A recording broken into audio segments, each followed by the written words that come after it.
Episode 3 विसंगति।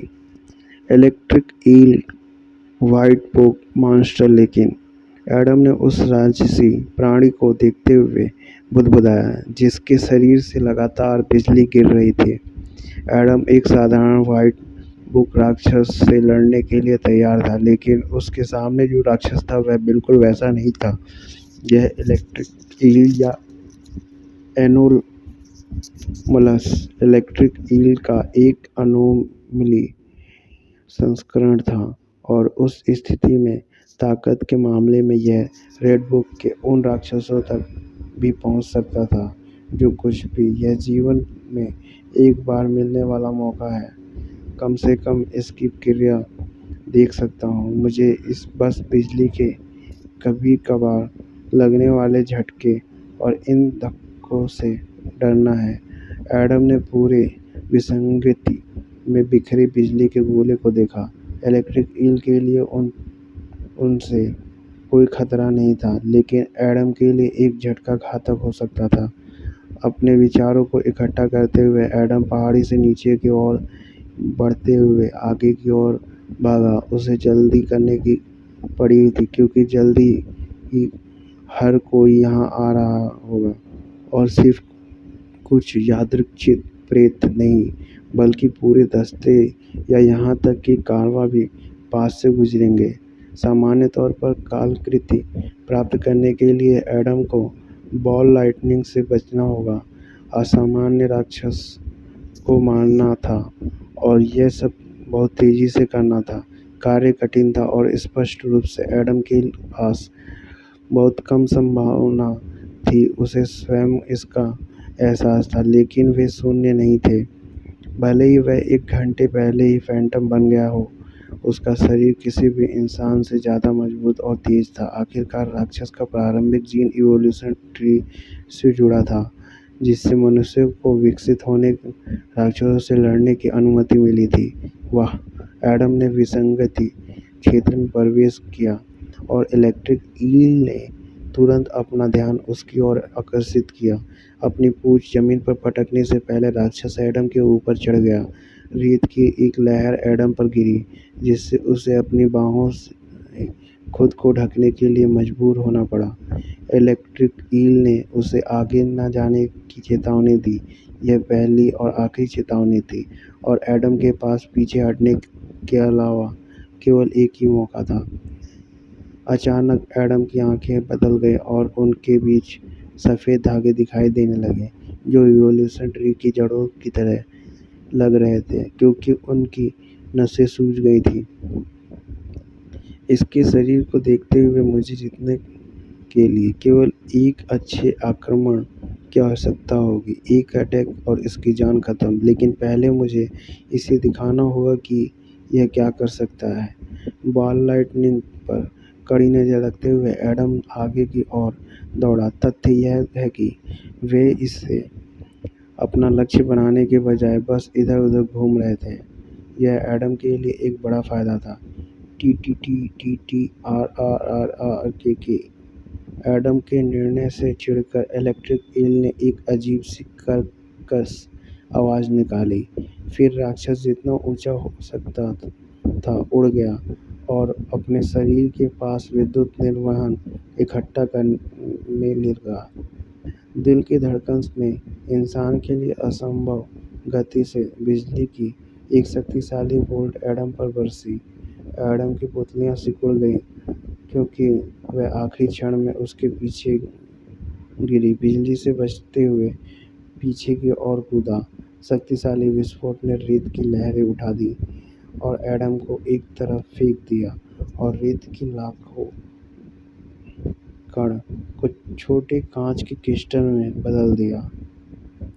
खांसी। Adam खांसते हुए रेत से बाहर निकला और मुड़कर देखा तो इलेक्ट्रिक ईल उसके ऊपर चढ़ रही थी। हाँ, आप एक असामान्य व्यक्ति हो सकते हैं, लेकिन बिजली को फिर से बुलाने के लिए भी आपको समय की आवश्यकता होती है ना? एडम इलेक्ट्रिक ईल की ओर मजाकिया दृष्टि से देखते हुए मुस्कुराया।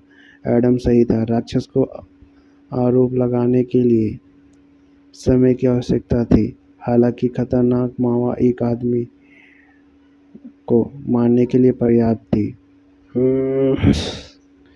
जिगजैग प्रेस प्रवक में चलते हुए इलेक्ट्रिक ईल धीरे धीरे तेज हो गई, जैसे ही उसे हवा से बाहर धकेल दिया गया हो। राक्षस तेजी से एडम के पास आ रहा था, उसे कुचलने ही वाला था और केवल उसके शरीर का निचला हिस्सा ही छोड़ रहा था। यह निर्णायक क्षण था। क्या एडम जीतेगा? क्या वह कालकृत लेगा? और क्या वह अपना जीवन में बदलाव कर सकता था? एक हमले के लिए सब कुछ दांव पर लगा हुआ था। इवोल्यूशन ट्री कांप उठा और साथ ही धागे का गोला एडम का शुरुआती जीन भी कांप उठा। उसी क्षण उसकी आंखें चमक उठी और उसकी दाहिनी बांह की नसों में सफ़ेद ऊर्जा प्रवाहित होने लगी। दिल की धड़कन में बर्फ सफ़ेद धागों का एक झरना कहीं से प्रकट हुआ। पहले उसकी बांह को ढक गया, फिर तलवार के आकार की एक लंबी सुई में बदल गया। एडम ने पहली बार ऑर्डर का उपयोग किया, लेकिन उसे गलती होने की चिंता नहीं थी, क्योंकि यह क्षमता, यह जीन अब उसके शरीर का हिस्सा था। पढ़ना, बोलना और यहाँ तक कि चलना सीखने में समय लगा, लेकिन सांस लेना एक प्राकृतिक प्रक्रिया थी जिसे हर कोई अपने जन्म से पहले सेकंड से ही कर सकता था। ऑर्डर के लिए भी यही सच था। एडम को अभी भी महारत सीखनी थी, लेकिन उसे वीवर्स सुई को बुलाना सीखने की ज़रूरत नहीं थी। हमले से पहले के क्षण में एडम के दिमाग में अपने पिता द्वारा मछली काटते हुए टुकड़े याद आ गए। ऐसा कुछ ही बार बार हुआ था, क्योंकि झुग्गियों में मांस लाना एक कठिन काम था। एडम को अपने पिता की हर हरकत याद आ गई। जब पुराना चाकू मछली के पेट को 2 टुकड़ों में काटता हुआ गुजरा।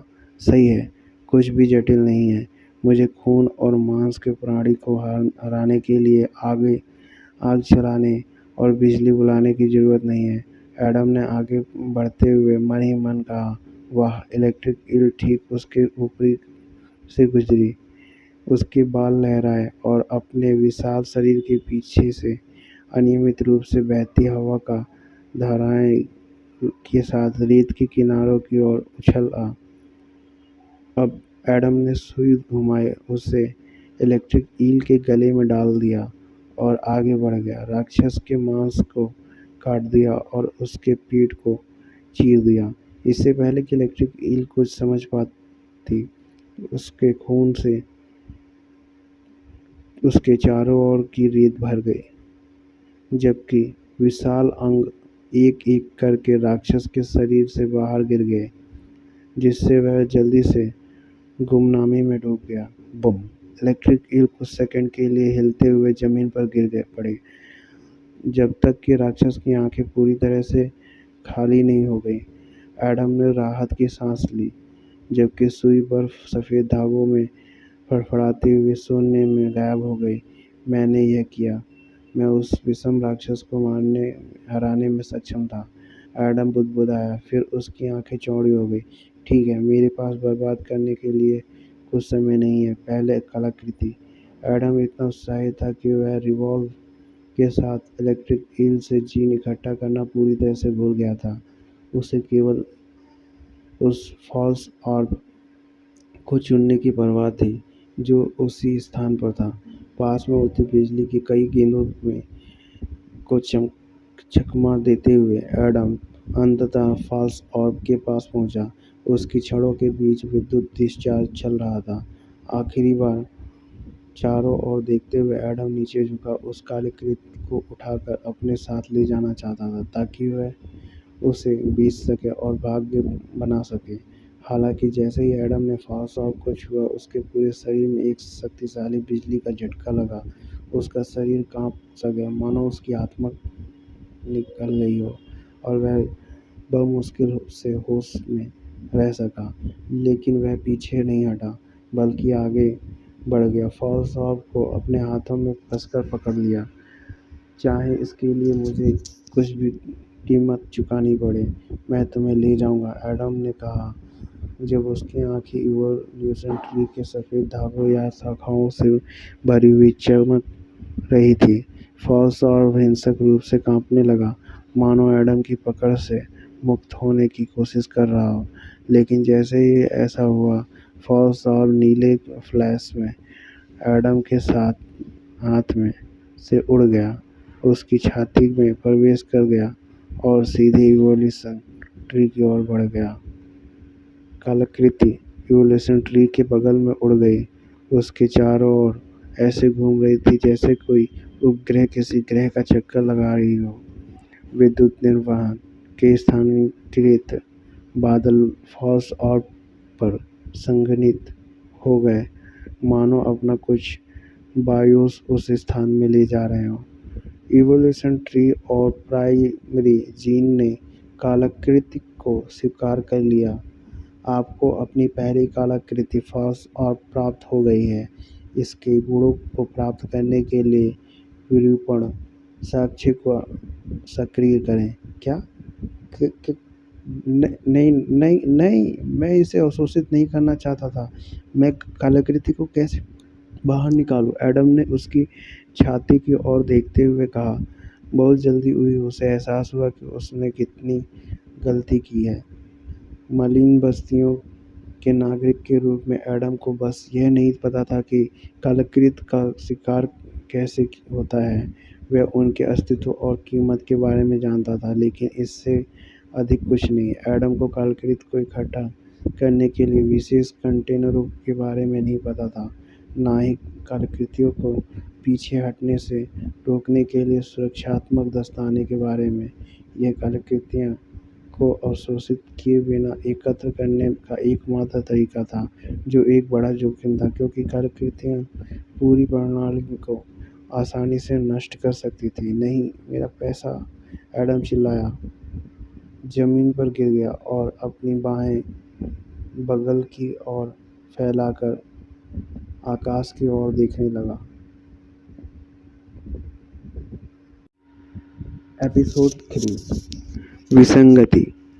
इलेक्ट्रिक ईल, व्हाइट पोक मॉन्स्टर। लेकिन एडम ने उस राजसी प्राणी को देखते हुए बुदबुदाया, जिसके शरीर से लगातार बिजली गिर रही थी।